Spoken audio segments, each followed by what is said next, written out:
The dinner rush at Le Ciel was in full swing.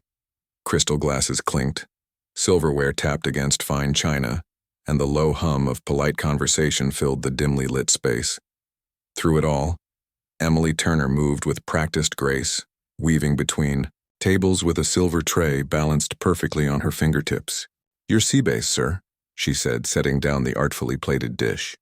The businessman barely looked up from his phone, offering a distracted nod. This was how it always went at Manhattan's most exclusive restaurant. The wealthy patrons saw the uniform, not the person wearing it.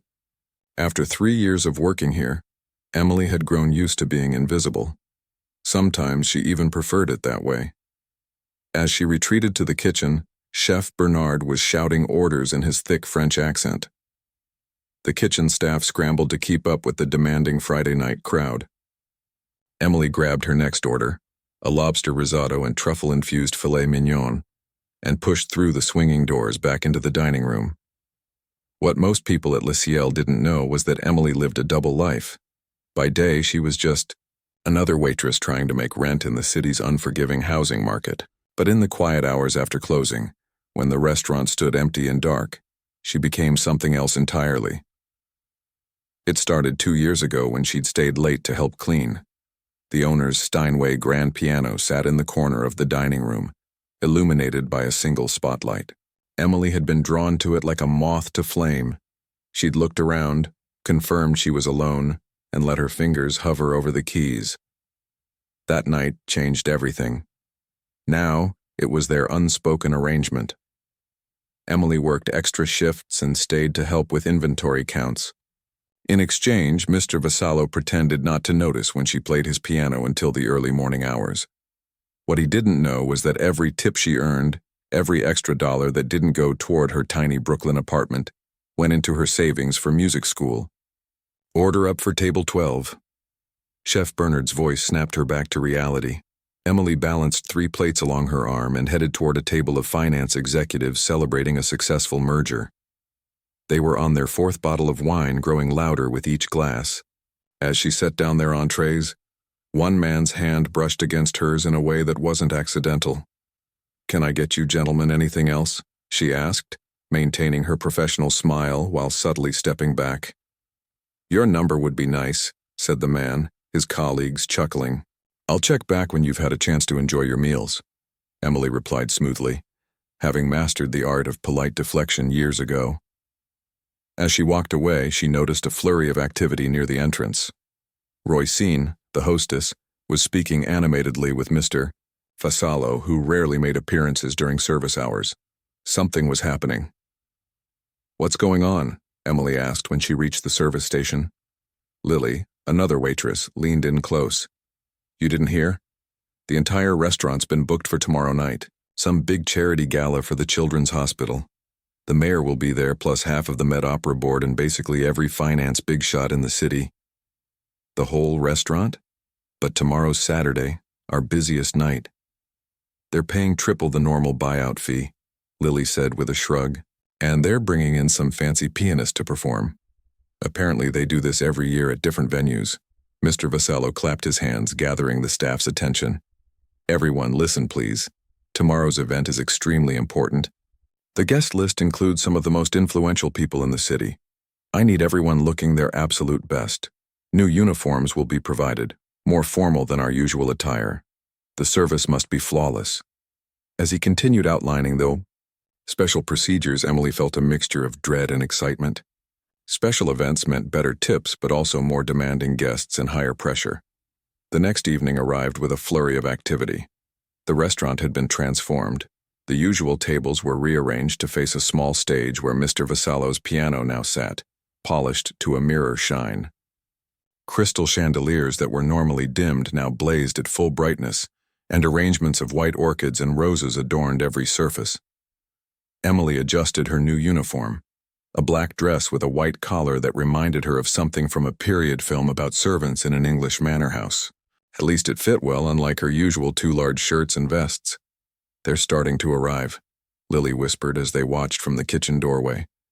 The guests were straight out of the society pages, women draped in designer gowns and jewelry that cost more than Emily's yearly rent, men in tuxedos tailored to perfection.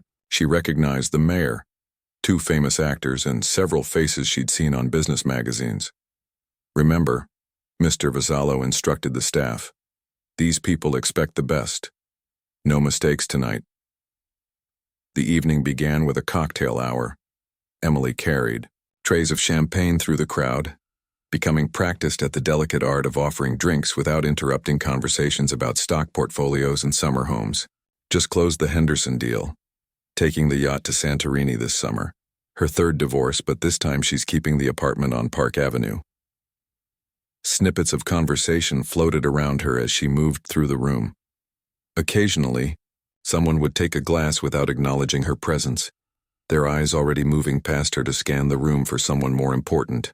2 hours into the event, Emily was refreshing drinks at table 7 when she noticed Camilla, the event coordinator, in what appeared to be a heated phone conversation. The woman's face had turned pale, and she was pacing near the kitchen entrance. "What do you mean he's not coming? The performance is scheduled to begin in 30 minutes, Camilla hissed into her phone. "Food poisoning? Can't he just... I don't care if he's been vomiting all day, we have 200 guests expecting a performance." As the coordinator ended her call, Mr. Vasallo approached her. "Is there a problem?" "Our pianist canceled," Camilla said, her voice tight with stress.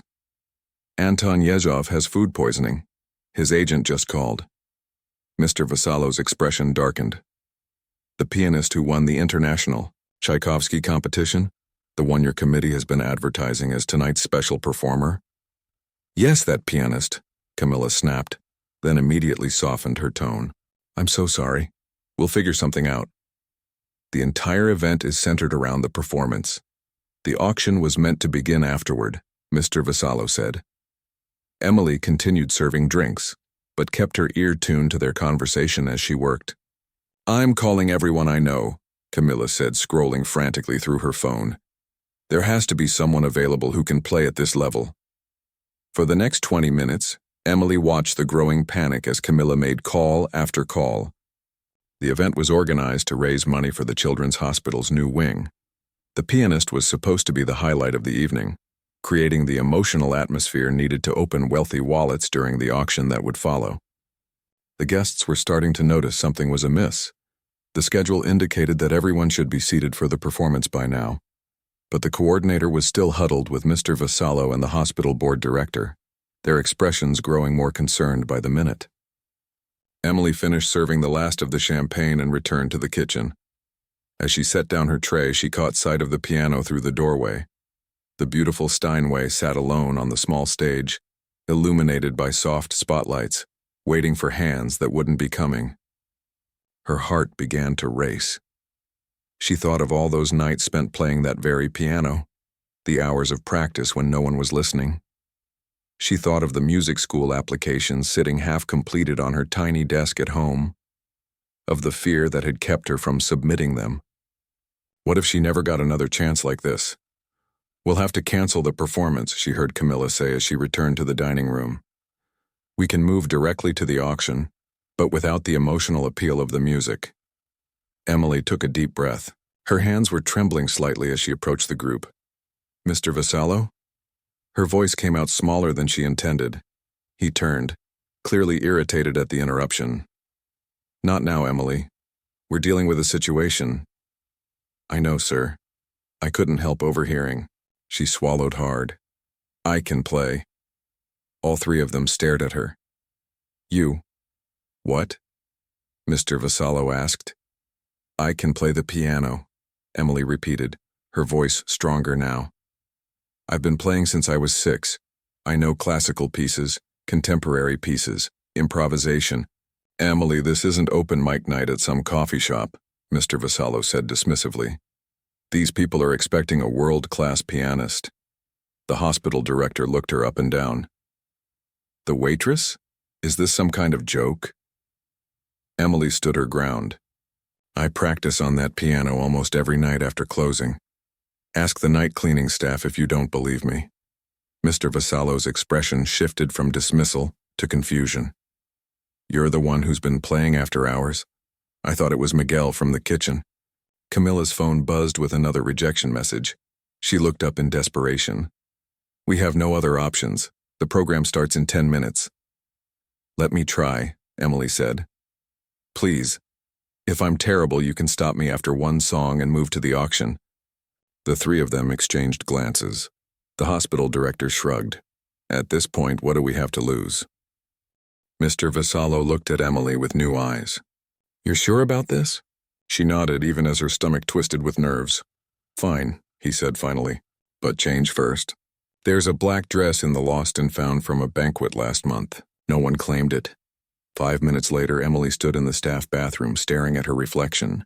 The black dress was simpler than the gowns worn by the guests, but elegant enough to not look out of place. It was slightly too large, but a few strategically placed safety pins had fixed the worst of it. She'd let her hair down from its usual tight bun and borrowed a lipstick from Lily. You can do this, she whispered to herself. You've played this piano 1,000 times, but never with an audience. Never with the elite of New York City watching. Never with her future potentially hanging in the balance. As she emerged from the bathroom, she saw Camilla taking the small stage. Ladies and gentlemen, the coordinator announced, her professional smile firmly in place. Due to an unexpected illness, Maestro Yezov is unable to perform tonight. However, we are fortunate to have a talented local pianist who has graciously agreed to step in. Her eyes darted around, clearly having forgotten Emily's name. Emily Turner, Mr. Vassallo supplied from the side. Yes, Emily Turner, Camilla repeated. Please welcome her to the stage. Polite, unenthusiastic applause followed as Emily walked toward the piano. She could feel hundreds of eyes on her, could sense the disappointment in the room. A few guests whispered to each other, eyebrows raised in skepticism. One woman at a front table didn't even attempt to hide her eye roll. Emily sat down at the bench, adjusted it to her height, and placed her hands on the familiar keys. The room fell silent, waiting. She closed her eyes, took a deep breath, and began to play. Emily's fingers hovered over the keys for what felt like an eternity. The silence in the room pressed against her ears. 200 pairs of eyes watched, most with barely concealed skepticism. She could almost hear their thoughts. Who is this girl? Why is a waitress at the piano? Where is the real performer we paid to see? A drop of sweat trickled down her back beneath the borrowed dress. The spotlight felt hotter than she'd imagined, and for a split second Emily considered standing up and running from the room. But then she remembered all those nights alone with this piano. The way the music had been her only true companion in this city of strangers. She began to play. Her fingers found Debussy's Clair de Lune, a piece she'd played so many times it lived in her muscle memory. The delicate opening notes floated through the room, tentative at first, like someone testing the temperature of unfamiliar waters. A few guests shifted in their seats. Someone coughed. A woman at table 4 whispered something to her companion, and they both smirked. Emily kept her eyes closed, shutting out everything but the music. As the piece progressed, her confidence grew. Her fingers danced across the keys with increasing assurance, finding the emotional heart of the composition. The gentle flowing passages mimicked moonlight on water, creating a dreamlike atmosphere in the previously tense room. When she reached the climax of the piece, she finally allowed herself to open her eyes. The smirks were gone. The whispers had stopped. Every face was turned toward her, many with expressions of surprise. As the final notes faded away, there was a moment of absolute silence before a smattering of applause broke out. It wasn't thunderous by any means, but it was genuine, and far more than the obligatory response she'd expected. Emboldened, Emily transitioned directly into Chopin's Nocturne in E-flat major. This piece required more technical skill, with its ornate passages and emotional depth. Her years of practice revealed themselves as her hands moved with precision and feeling. She had played this in her tiny apartment so many times that her downstairs neighbor had once left a note saying, "Either play something else or give me free concert tickets when you're famous." The room was completely still now. Even the servers had paused, trays in hand, to listen. Mr. Vassallo stood near the kitchen door, his expression unreadable. Camilla, the event coordinator, had her phone in her hand but wasn't looking at it. Emily lost herself in the music, forgetting where she was, who was listening. Her body swayed slightly with the rhythm, and her face reflected every emotional shift in the music, from wistful longing to quiet joy. When the piece ended, the applause was louder, more confident. A few people even called out, "Bravo!" Emily felt a rush of adrenaline unlike anything she'd experienced before. She'd never played for an audience larger than her piano teacher, and occasionally her mother on the old upright piano they'd had at home. She looked toward Mr. Vassallo, unsure if she should continue. He gave her a small nod, his earlier skepticism replaced by something that looked almost like pride. For her third piece, Emily took a risk. Instead of another well-known classical composition, she chose Ludovico Einaudi's Nuvole Bianche, a contemporary piece that built from a simple, haunting melody to an emotional crescendo. It was music that told a story, her story in many ways. The struggle, the loneliness, the persistent hope that kept her going. As the music swelled, she noticed something remarkable happening in the room. People who had been merely listening were now feeling. A silver-haired woman at table 2 wiped away a tear. A stern-looking businessman had closed his eyes, his usual mask of impassivity softened by the music. The piece ended with gentle, repeating notes that seemed to hang in the air like a question. The applause this time was immediate and warm. Emily smiled, her heart racing with a mixture of relief and elation. "She's quite remarkable, isn't she?" The comment came from an older gentleman seated at the table nearest the piano. Emily recognized him vaguely as someone important, though she couldn't place exactly who he was. His companion, an elegantly dressed woman with short gray hair, nodded in agreement. "Reminds me of when we discovered that young pianist in Vienna," she said. "Raw talent, but something special there." Emily pretended not to hear as she prepared for her next piece. Her confidence was growing with each successful performance. For her fourth selection, she chose something more technically challenging, Rachmaninoff's Prelude in G minor, with its thundering bass notes and lightning-fast passages. The piece was demanding, pushing the limits of her ability, but the energy in the room fueled her. Her fingers flew across the keys during the frenzied middle section, and when she reached the powerful chords of the finale, she put every ounce of her passion into them. The response was different this time, more surprised, more impressed. The applause was punctuated with gasps and murmured conversations. Emily caught fragments as she took a moment to flex her fingers. Conservatory trained, she must be. Working as a waitress? How is that possible? Some kind of publicity stunt by the committee. Camilla approached the piano during the applause. "This is incredible," she whispered. "Everyone's talking about you. Do you have one more piece in you? Something really special to close with?" Emily nodded, her mind already made up. For her final piece, she would play something she'd written herself, a composition she'd been working on for years but had never played for anyone. It was called Brooklyn Sunrise, inspired by the view from her apartment rooftop where she often went to think. She took a deep breath and addressed the audience for the first time. "Thank you all for your kindness tonight." Her voice was soft but steady, amplified by the microphone that had been set up for the original pianist. "For my final piece, I'd like to play something I composed called Brooklyn Sunrise." A ripple of interest moved through the crowd. The hospital director, standing near the back, looked pleased. Original compositions always made for good press coverage, and this unexpected turn of events was giving the gala more attention than they'd anticipated. Emily began to play the piece that was closest to her heart. It started simply, with sparse, delicate notes that mimicked the first rays of sunlight peeking over the horizon. Gradually, more elements entered. A repeating pattern in the left hand like the rhythm of the city waking up, melodic flourishes in the right like birds greeting the day. The middle section grew more complex, with discordant notes representing the chaos and struggle of city life, before resolving into a hopeful, soaring melody that captured the beauty Emily found even in the hardest days. As she played the final notes, a simple, ascending pattern that faded like mist, she felt tears prickling behind her eyes. This music was her heart laid bare, her dreams given sound. The silence that followed was profound, lasting several seconds longer than after any previous piece. Then the room erupted. People rose to their feet, applauding with genuine enthusiasm. Some were dabbing at their eyes, others smiling broadly. Even the woman who had rolled her eyes earlier was standing, her jewelry catching the light as she clapped. "Brava! Brava!" called several voices. Emily stood and gave a small, awkward bow, unused to such attention. As she moved away from the piano, guests reached out to touch her arm, to congratulate her. to ask questions she was too overwhelmed to properly answer. Mr. Vassallo appeared at her side, guiding her through the crowd. "You never told me," he said quietly. "All this time. I didn't think you'd believe me," she replied honestly.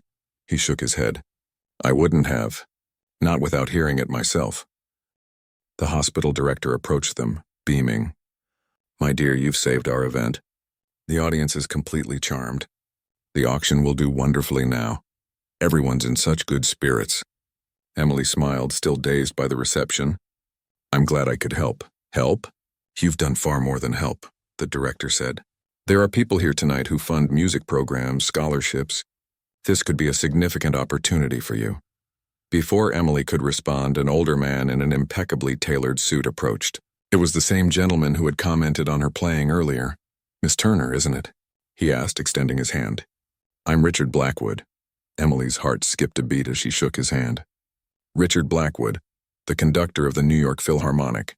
She'd seen his photograph in music magazines, read interviews where he discussed his search for new talent. "Your playing is extraordinary," he continued, "particularly your original composition." "Have you had formal training?" "Some," Emily replied. "I studied with Mrs. Levinson in Ohio until I was 18. Since then I've been teaching myself." His eyebrows rose. "Self-taught at this level? Even more impressive.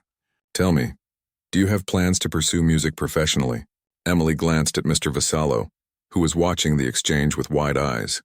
"I've been saving for music school," she said. "I've looked at programs, but what?" Blackwood prompted. "The applications ask for recordings, recent performances. I haven't had those opportunities." Blackwood smiled. "Well, you have now.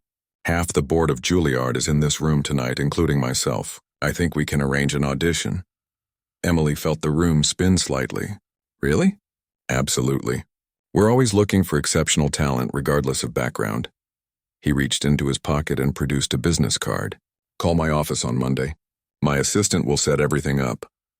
As he walked away, Emily clutched the card like it might disappear. Camilla reappeared at her side, along with a young man holding a professional camera. "The press is here," Camilla said excitedly. "The story of the Waitress pianist is too good to pass up. Would you mind answering a few questions? It would be wonderful publicity for the hospital fundraiser." Emily nodded, still trying to process everything that was happening. As the reporter began asking questions about her background and training, she caught sight of Lily and the other restaurant staff watching from the edges of the room, their expressions ranging from shock to delight. For 3 years, she had served these wealthy patrons, invisible beneath her uniform. Now they were looking at her, really seeing her for the first time. The thought made her smile. Tonight everything had changed. The dream she'd kept tucked away, practiced in secret, and almost been too afraid to pursue had suddenly become possible.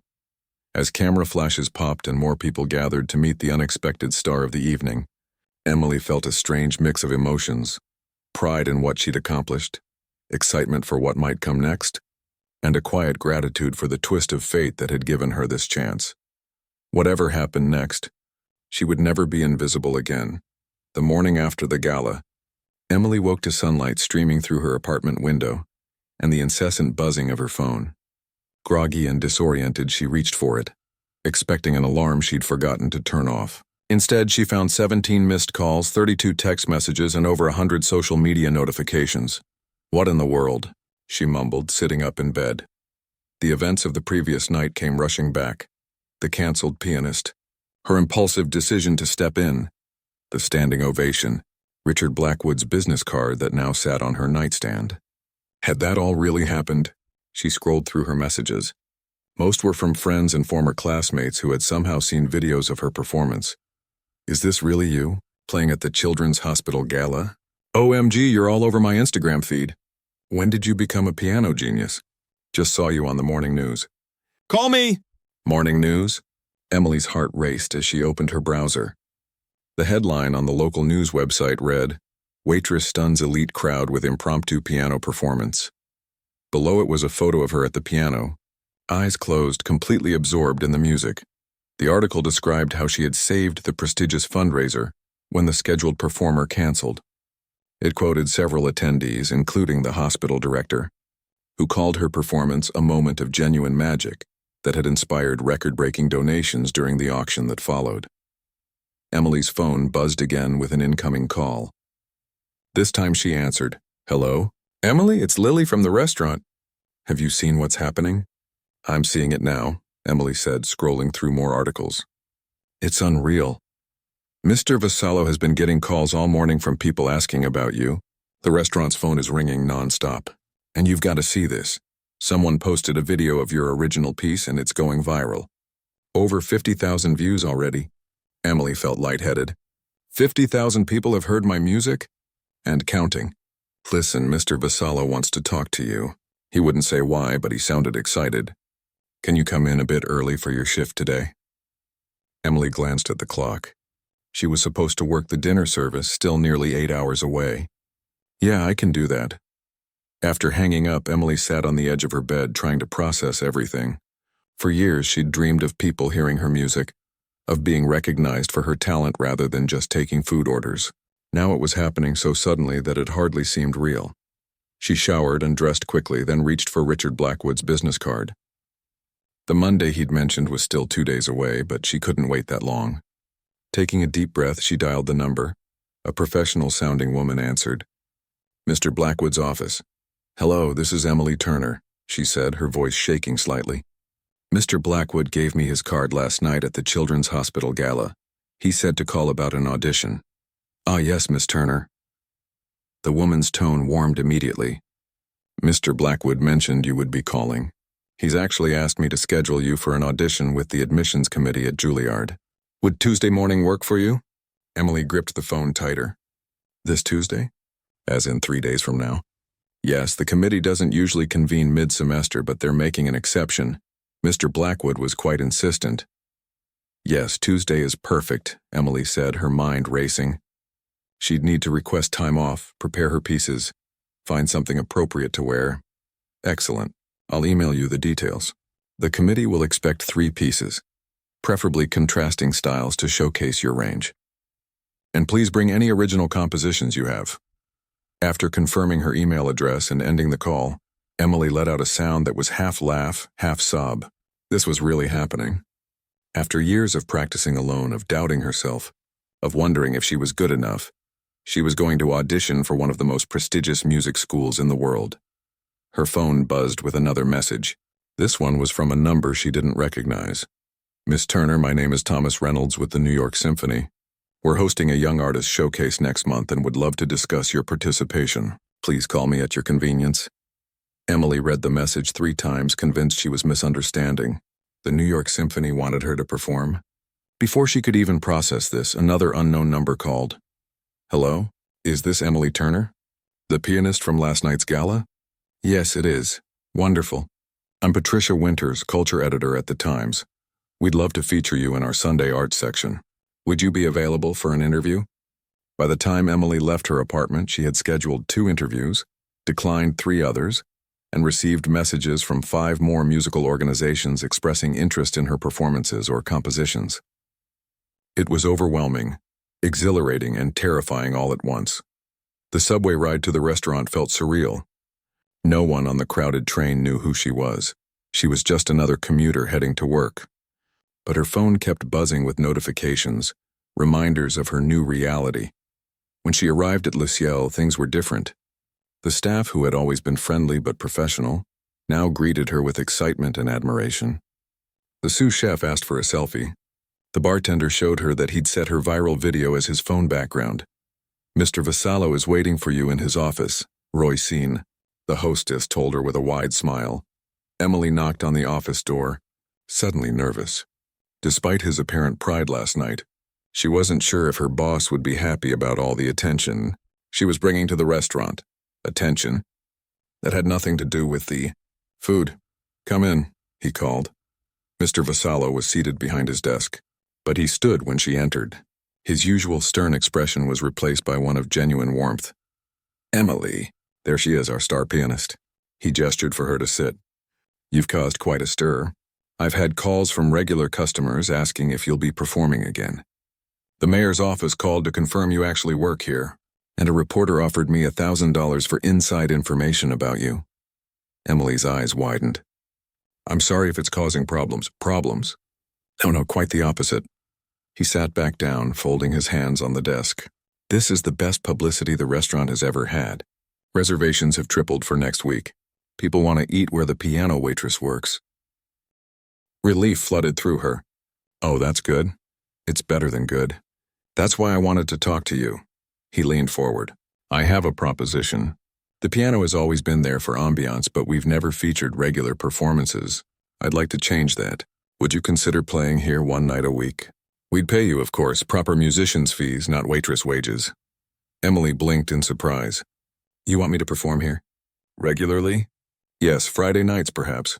We'd adjust your schedule so you're not trying to serve tables and play piano on the same night. The offer was unexpected but appealing. Regular performances would build her experience and confidence before her Juilliard audition. Plus, the extra money would help if she needed to cut back on waitressing hours to practice. I'd love to, she said, but I should tell you, I have an audition at Juilliard on Tuesday. If I'm accepted, I might need a more flexible schedule. Instead of looking disappointed, Mr. Vassallo smiled broadly. Juilliard? That's wonderful news. We can absolutely work around your school schedule. Many of our staff are students, though usually not at quite so prestigious an institution. They spent the next half hour discussing details, when she would play, what kind of music would suit the restaurant's atmosphere, how they would promote her performances. By the time Emily left his office, she had a new employment contract that transformed her from just a waitress to waitress and featured pianist. The rest of the day passed in a blur of congratulations from coworkers, curious glances from patrons who recognized her from the news, and more messages on her phone. By the time her shift ended, Emily was exhausted but exhilarated. As she was hanging up her apron, Mr. Vassallo approached her again. One more thing, he said. A gentleman left this for you earlier. He handed her an envelope. Inside was a handwritten note on heavyweight stationery. Miss Turner, your performance last night moved me deeply. Your original composition in particular shows remarkable talent. I have the privilege of directing a summer music program in Vienna each year, where we mentor promising young composers. A position has just opened for this coming summer, and I would like to offer it to you. The program covers all expenses, including travel and accommodation. Please call my assistant to discuss details. With admiration, Heinrich Weber Vienna Philharmonica. Emily stared at the note, then at the business card paper clipped to it. The Vienna Philharmonic, one of the most renowned orchestras in the world, and they wanted her for their summer program. Good news? Mr. Vassallo asked, noting her expression. I think so, Emily said, her voice faint. It's an offer from the Vienna Philharmonic. For their summer program. Mr. Vassallo's eyebrows shot up. Vienna, that's extraordinary, Emily. She nodded, still processing. 24 hours ago, she had been just another struggling waitress in New York, practicing piano in empty restaurants and dreaming of someday being good enough for music school. Now she was fielding offers from prestigious institutions, scheduling interviews with major publications, and preparing for an audition that could change the course of her life. As she left the restaurant that evening, Emily paused to look at the piano that had started it all. It sat silently in the corner, unaware of its role in her transformation. On impulse, she sat down and played a few notes, the opening of her Brooklyn Sunrise piece. The familiar notes centered her, reminding her that beneath all the sudden attention and opportunities, the most important thing remained unchanged, her love for the music itself. Whatever came next, Juilliard, Vienna performances, interviews, that love would guide her through. She closed the piano lid gently and headed for the door, stepping out into a New York evening that somehow looked brighter than it had just one day before.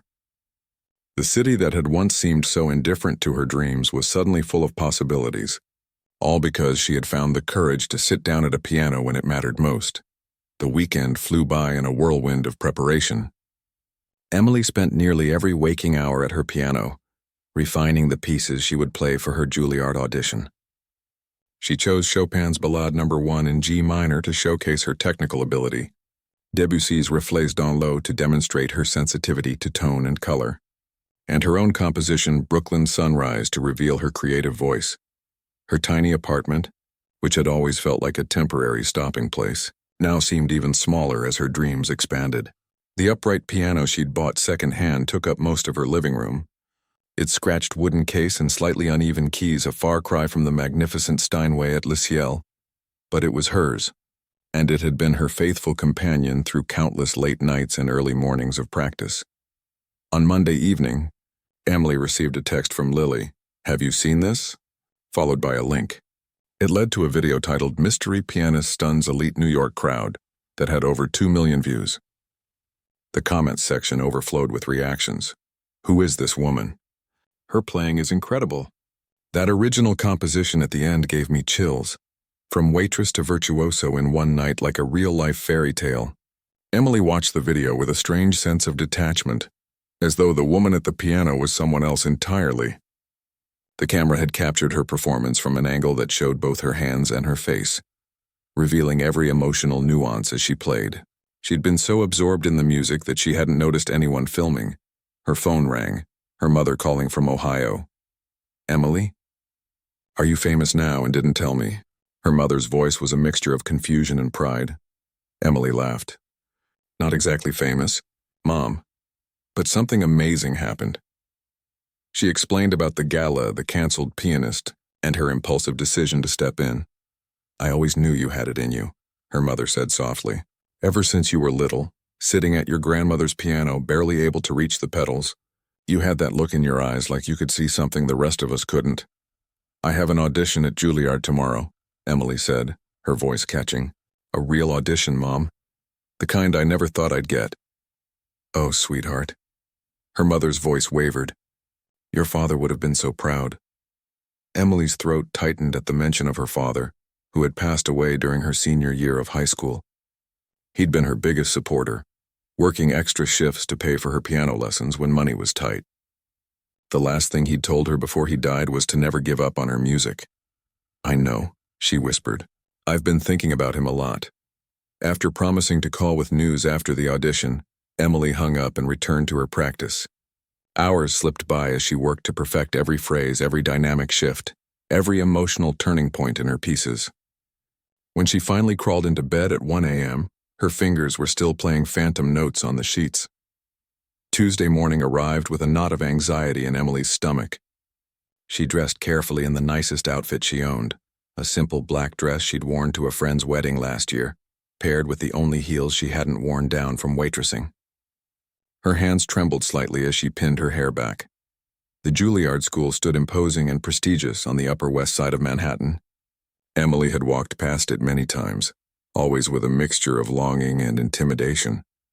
Now she was walking through its doors as a potential student, clutching a folder of sheet music and trying to calm her racing heart.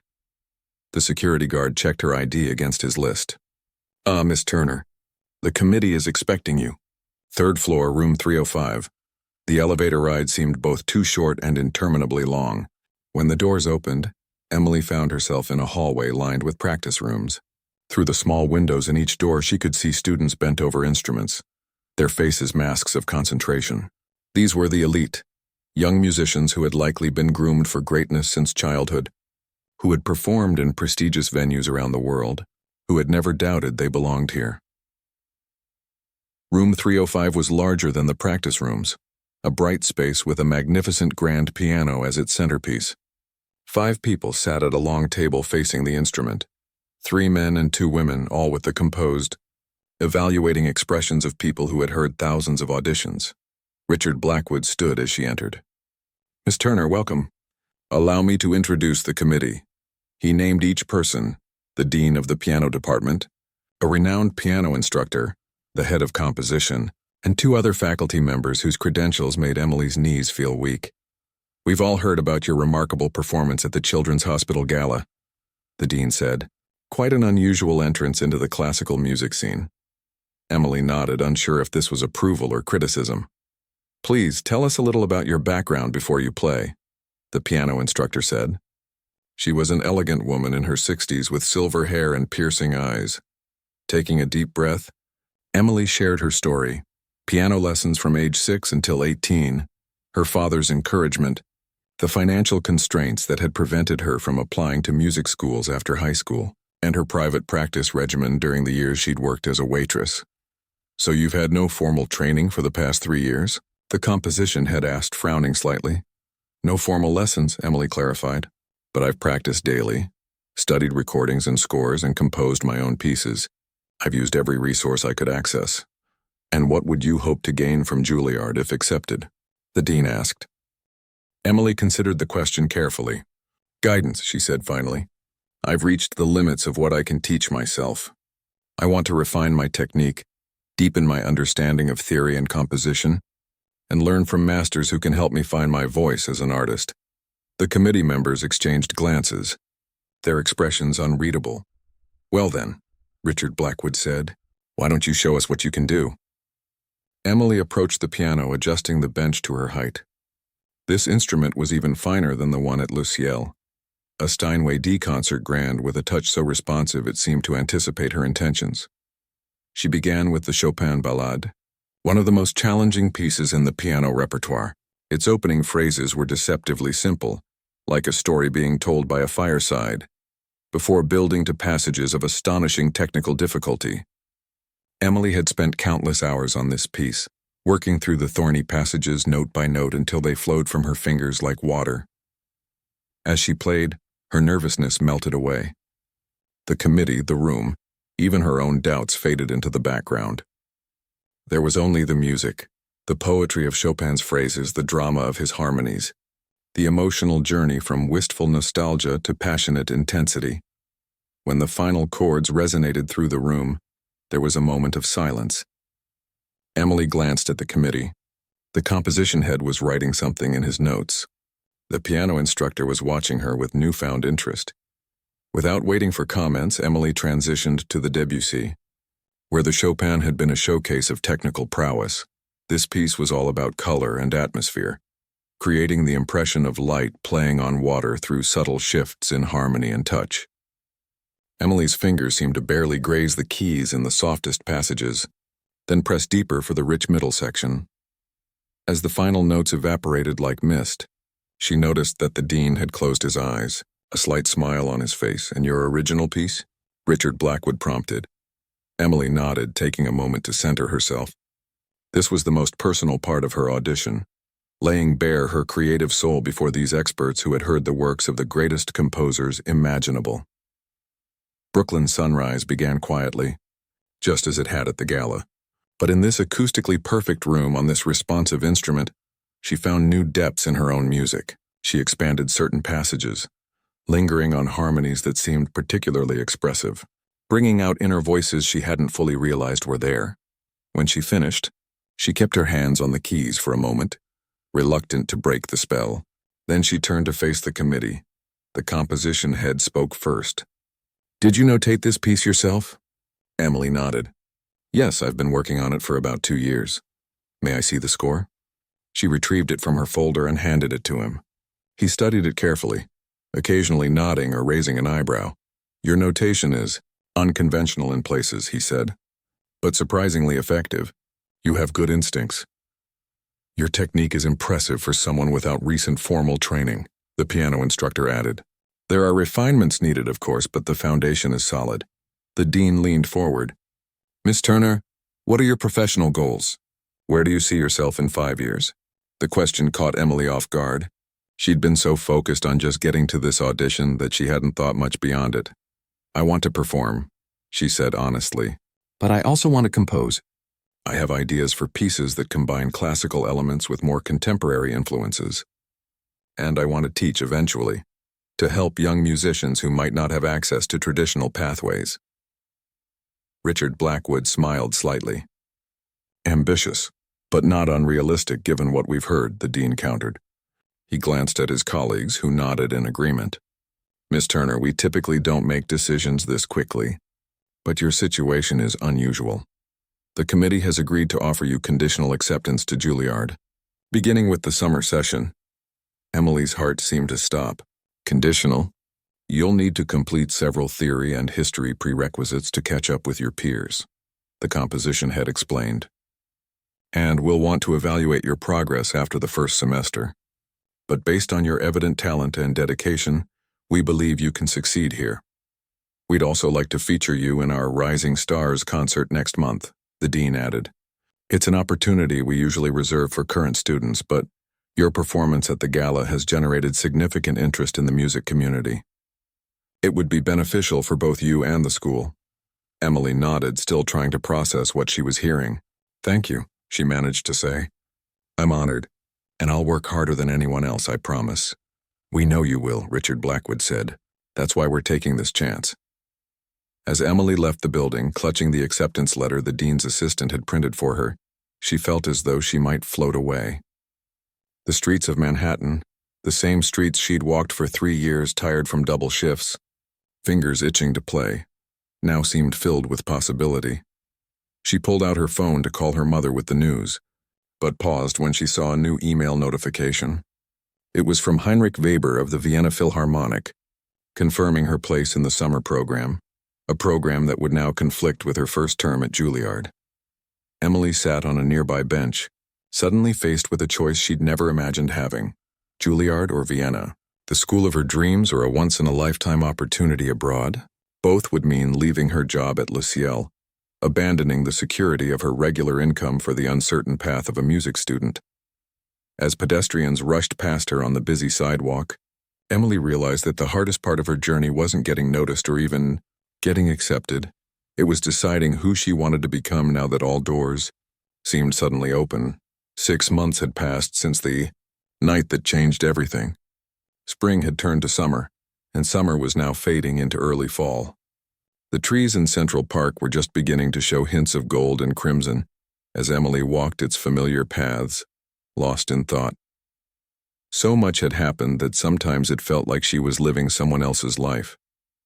After her Juilliard audition, she had faced what seemed like an impossible choice: accept the prestigious school's offer or take the opportunity in Vienna. In the end, she had found a third option, one that required courage and careful negotiation, but that ultimately opened even more doors.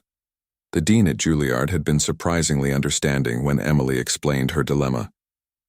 "The Vienna program would give you invaluable experience," he had acknowledged, "and it's only for 8 weeks.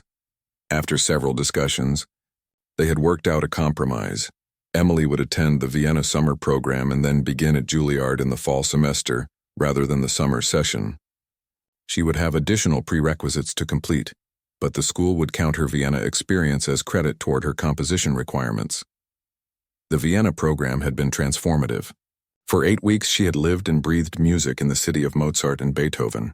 Each morning began with master classes led by members of the Vienna Philharmonic. Afternoons were dedicated to composition and theory. Evenings featured concerts, operas, and informal gatherings where students from around the world shared their music and their stories.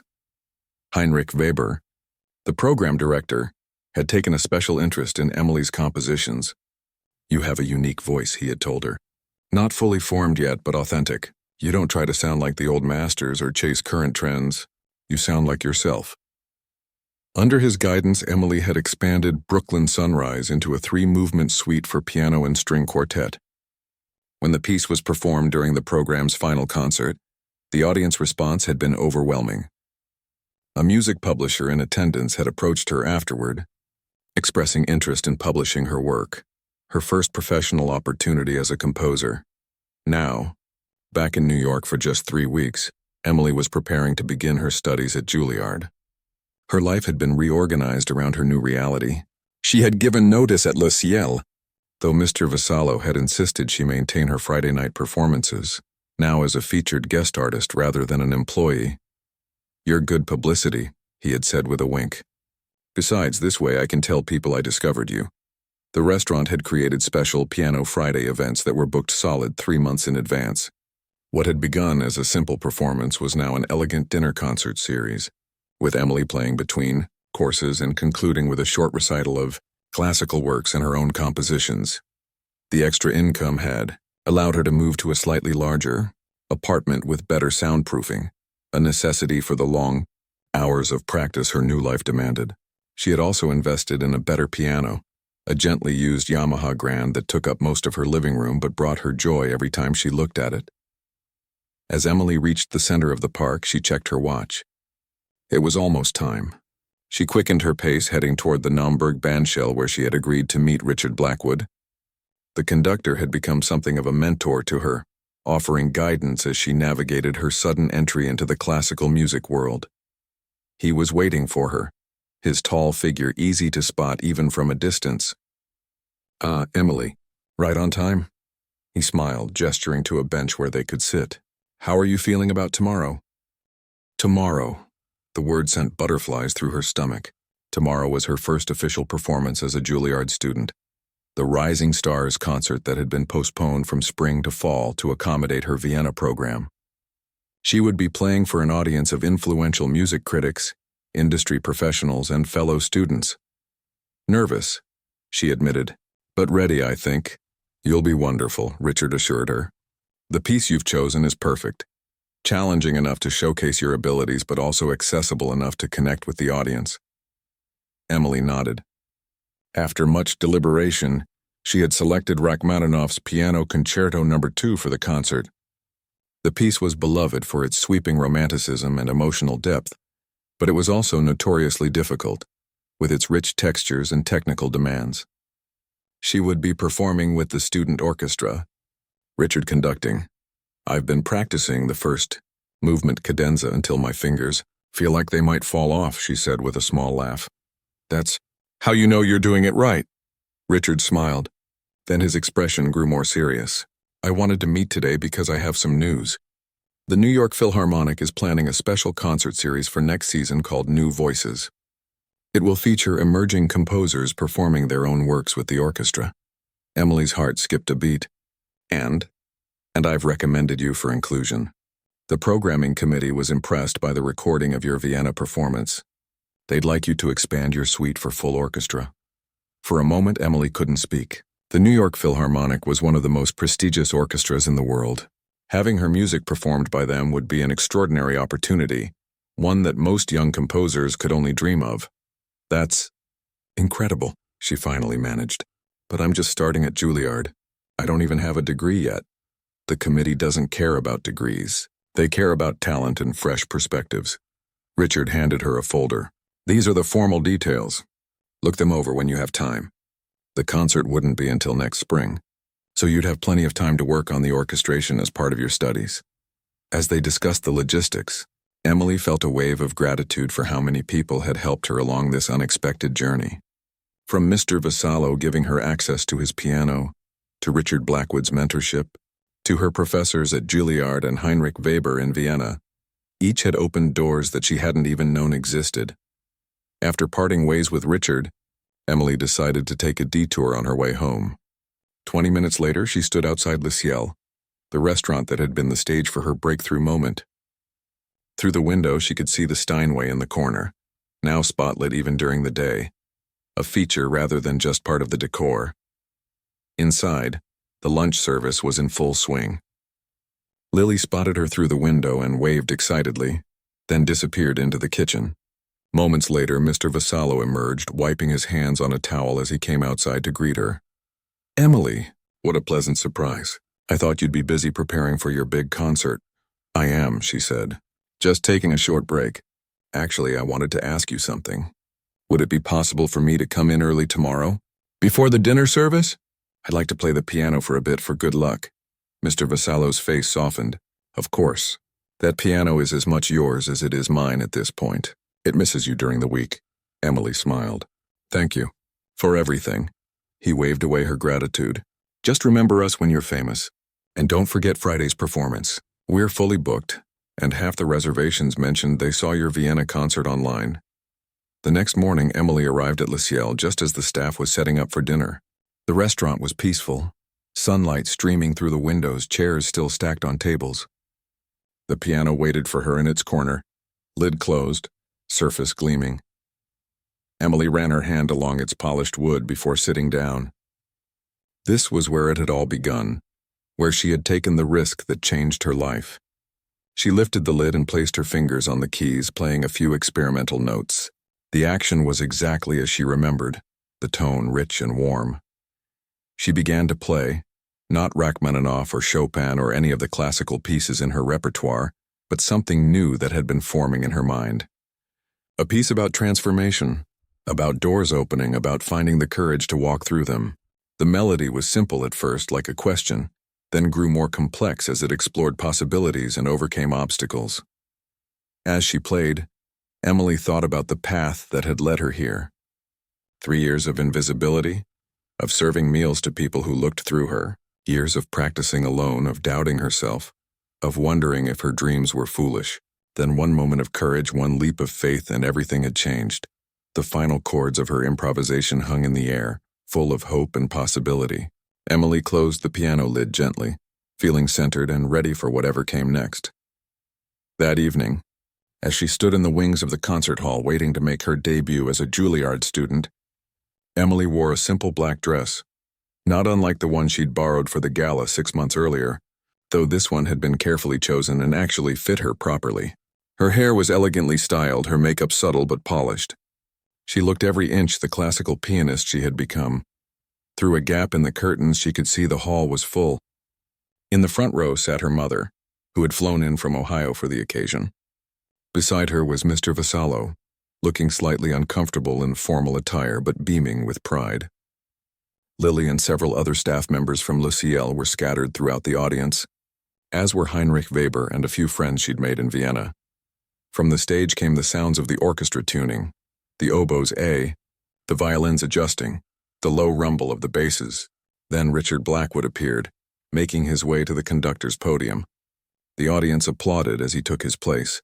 Emily took a deep breath, rolled her shoulders to release the tension, and flexed her fingers one last time.